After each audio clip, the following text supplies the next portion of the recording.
शेरा वाली की जय, सच्चे दरबार की जय, जगत जननी जगदम्बिका की जय।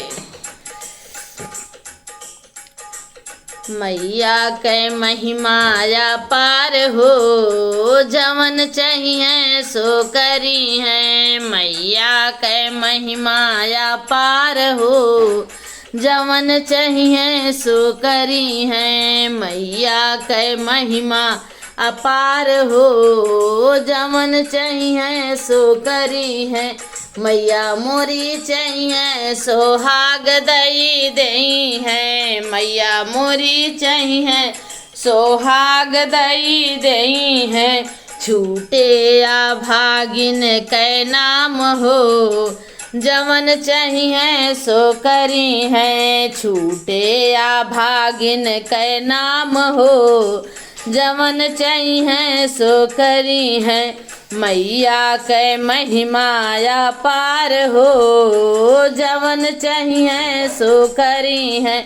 मैया मोरी चाहिए तो मैया मोरी चाहिए लालना दई दई है। मैया मोरी चाहिए लालना दई दई है।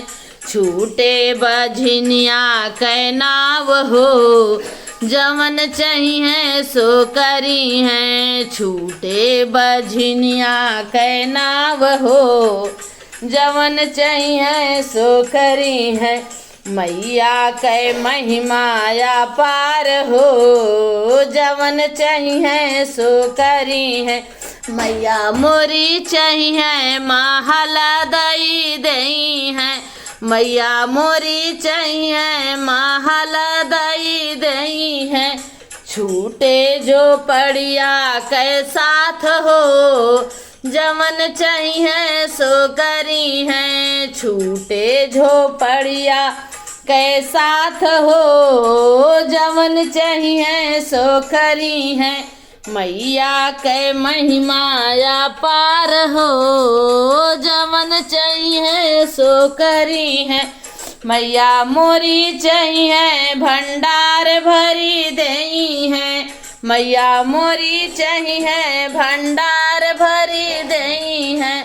छूटे गरीबिया कै नाम हो, जवन चाहिए सो करी है। छूटे गरीबिया कै नाम हो, जवन चाहिए सो करी है।